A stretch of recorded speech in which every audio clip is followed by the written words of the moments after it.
What if everything you assumed about the men who built the most enduring monuments in human history was wrong? Not wrong in the way myths are wrong, but wrong in the way silence is wrong. You've heard about the pharaohs.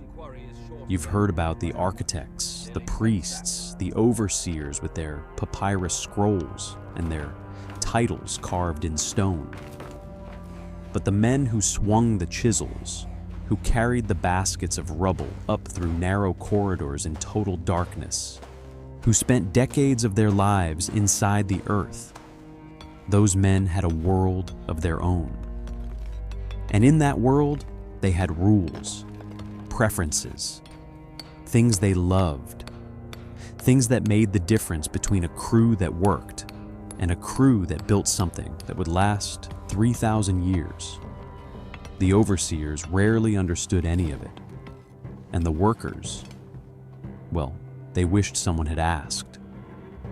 Before we go deeper into the rock, if you're not subscribed yet, hit that button right now, because this channel goes where most history content never dares. Every week, we pull apart the hidden mechanics of the ancient world, the details they don't teach in schools, the systems that actually made civilization run. Drop a comment below and tell us where in the world you're watching from, whether you're in Cairo or California, Sao Paulo or Seoul. We want to know. This community spans the globe, and that matters. Now let's go underground. There is a place in the Egyptian desert that most tourists fly past on their way to the Valley of the Kings. A small, dry, almost invisible settlement tucked against the base of the cliffs. No gold, no grand pylons, no colossal statues flanking an entrance. Just low walls, compact rooms, and the dust of centuries pressing down on everything. This was Deir el-Medina, the village of the tomb builders, and for roughly 500 years, from the early New Kingdom through its final chapters, this place was home to the most skilled, most secretive, and most studied workforce in all of ancient Egypt. These were not slaves. The evidence makes that clear. They were artisans, specialists, men who inherited their craft from their fathers and passed it to their sons. Painters, sculptors, draftsmen, quarrymen. They lived inside a system so tightly controlled that every loaf of bread they ate, every jar of beer they received, every absence from work was recorded on fragments of limestone that archaeologists still piece together today. They were watched. They were counted. They were managed by overseers who answered to viziers who answered to the pharaoh himself. And yet, within that system, the workers had knowledge that no overseer fully understood. They had preferences that shaped the quality of everything they touched. 5 things in particular. 5 things the builders loved, that the overseers dismissed, ignored, or simply never thought to ask about. And those 5 things explain, more than any royal decree ever could, why the work endured. The first thing is rhythm. Not the rhythm of music, the rhythm of labor. The overseers measured output. Blocks moved, corridors extended, paintings completed. Their world was transactional. You produce, we record. The record goes to the vizier. But the men who actually swung the bronze chisels understood something the overseers couldn't quantify on a limestone flake. Work in the deep rock generates heat, not just the heat of the desert above, a different heat, slower and total, radiating from every wall simultaneously. A man inside a tomb corridor in the height of summer was not just working in warmth. He was working inside a furnace that had no exit. If you pushed too hard in the first hours, you collapsed before midday. If you paced yourself correctly, Short bursts of intensity followed by deliberate stillness. You could work a full shift and still have enough left to walk home upright. The builders had developed this rhythm over generations. It was not laziness, it was engineering. The overseers saw men resting and noted it as inefficiency. The men who were resting knew that the man who rested would still be chiseling when the man who never stopped would be carried out unconscious before the oil lamps burned down. Rhythm wasn't a comfort, it was a survival technology. And that's when the real problem begins, because the tension between those two ways of seeing the same action never fully resolved. Records from Deir el-Medina show complaints filed by workers, formal written complaints, it's preserved on ostraca, broken pottery used as notepads, where men documented that overseers demanded pace that the work could not sustain. Not the men, the work. The stone itself set limits. Cut too fast in certain limestone formations, and the chisel skipped. The line cracked. The painted surface shattered. The builders knew the rock. The overseers knew the deadline.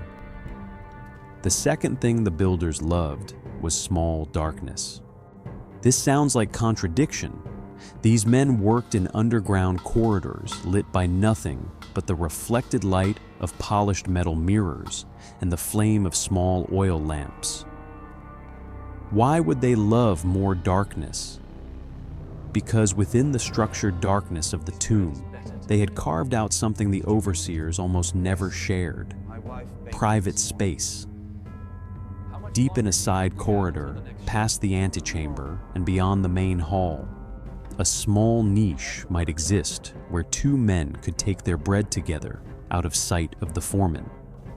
A corner where a draftsman could sit and think before committing the first line of a figure to the plastered wall. These were not official spaces. They were not recorded. They were understood between workers through unspoken codes, the way any group of people who share confined space for years develop a private geography that management does not have access to. The overseers worked from above, from the entrance, from the light. The builders worked from within, and the within contained 1,000 small arrangements that made the psychological weight of months underground bearable. The overseers never mapped those arrangements. They only mapped the walls. But here's the part nobody expects. Some of the most important decisions made inside those corridors: which surface to treat first, which pigment to mix with what material, where to begin a given scene, were made in those unofficial corners by workers talking quietly among themselves, without instruction from above. The overseers believed they directed the work. In many cases, the workers had already decided what needed to happen, and the overseer's instruction simply confirmed what had been agreed in the dark. The third thing was food, but not just any food. Not the baseline grain allocation, not the water jar delivered on schedule. The builders of Deir el-Medina received government rations that were, by ancient standards, exceptional. Bread, beer, fish, vegetables, occasionally meat. This is documented. What is less documented, but evident in the social archaeology of the site, is what the workers did with those rations once they had them. They shared. Not randomly, not out of pure generosity, but according to an internal economy of reciprocity so sophisticated that it functioned as a form of insurance. A man who had extra fish today gave it to the man who had run short. The man who received would remember. When the system slipped, when rations were delayed, which the records show happened with disturbing regularity, this internal web of exchange was what kept the workforce functional. The overseers controlled the supply. The workers controlled the distribution. And the distribution was what actually mattered, when the supply chain broke. The overseer could file a complaint with the vizier. The workers fed each other. Nothing worked in isolation. That was the system. There is a detail that emerges from the work records of this village that feels almost modern when you encounter it for the first time. Absenteeism was tracked obsessively because the overseers needed to explain any shortfall in production. And the reasons listed for absence are remarkable in their specificity. Ill, with his wife who is ill, eye disease, scorpion bite, making offerings to his god. These are not excuses filtered through administrative language. They are the direct voices of workers explaining themselves. What the records reveal, when read across years rather than isolated days, is that the men who were absent for legitimate reasons and who returned to full productivity quickly were almost always the men embedded deeply in the village's social web. They had people who looked after them. They recovered in a context of care. The men who fell out of the workforce permanently, who disappeared from the records, were often the ones on the edges of that network. The overseers never understood the connection. They logged the absences. The workers understood that showing up tomorrow depended on being taken care of today. The fourth thing the builders loved was craft dispute. This sounds strange. Why would any worker love an argument about the work? Because inside Deir el-Medina, argument about craft was a form of respect. When a painter challenged another painter's rendering of a jackal-headed figure, questioned the angle of the leg, the weight of the outline, the spacing of the hieroglyphs, that challenge was not hostility. It was engagement. It meant the work mattered enough to fight over. The finished product inside a royal tomb had to be, by definition, the best work these men were capable of producing. Not good, not adequate, perfect, or as close to perfect as human hands in a limestone corridor by lamplight could achieve. The overseers wanted peace. They wanted smooth operations, no raised voices, and no delays caused by men standing in a corridor, pointing at a wall, and disagreeing. But the disagreements were where the quality lived. Every heated exchange about the proper ochre for a god's skin. Every argument about whether a particular scene should run left to right or right to left along a given wall. Those arguments were the quality control mechanism. No scribe recorded them. No administrative document preserved them. But the walls did. The walls still do. Heat isn't just temperature, it's time. And time inside a tomb is not the same as time outside one. The fifth thing, and this is the one the overseers least understood, possibly because it required a kind of knowledge they simply did not have access to, was sacred placement. The men who built these tombs were not simply construction workers executing a design handed down from above. Many of them had spent their entire working lives inside the theological geography of death and resurrection. They had painted the same spells in dozens of corridors. They had carved the same figures in different configurations across multiple royal burials spanning generations. They understood, in a way that was simultaneously technical and spiritual, that certain choices mattered in ways no administrative document could capture. The angle at which a particular star shaft opened, the precise relationship between an image of Anubis and the first image of the deceased in the sequence of a tomb's hall, the weight of a passage where the inscribed spells seemed to breathe more heavily than in others. These were not superstitions. Some of them encoded real architectural knowledge about sound, about light, about the behavior of specific stone formations under pressure. Others encoded a kind of accumulated observational wisdom that had no official name, but that every senior craftsman carried as surely as he carried his tools.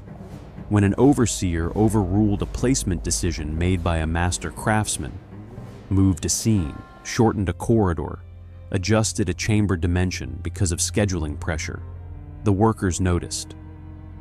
They recorded their objections in indirect ways. They kept working because that was what they did, but they knew what had been lost. Nothing worked in isolation. The rhythm depended on the bonds. The bonds depended on the food. The food depended on the reciprocity. The reciprocity depended on being seen, truly seen, by the people working beside you in the dark. And all of it, every piece of it, depended on the quiet, largely unrecorded understanding that the work they were doing was not just labor. It was participation in something that would outlast them by a margin that made their own lives feel, in the most profound possible way, meaningful. The overseers had titles. The workers had the tomb. What we find today, when we walk through the corridors of the Valley of the Kings and look at the painted walls still glowing under careful lighting, 3,000 years after the last craftsman put down his brush, what we find is not the achievement of the pharaoh who ordered it, or the vizier who scheduled it, or the overseer who logged it. We find the accumulated intelligence, the negotiated wisdom, the quietly defended preferences of men who understood that the difference between work that lasts and work that crumbles is not material.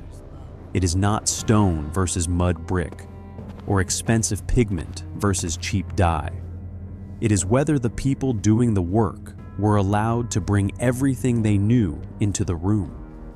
The rhythm, the small darkness, the shared meal, the craft dispute, the sacred placement. This is not myth. This is not speculation dressed in linen.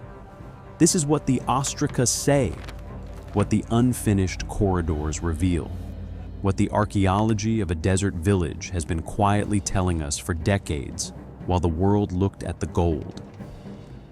The question is not whether ancient workers knew things their managers didn't. They always do. The question is whether we have learned in 3,000 years to finally listen.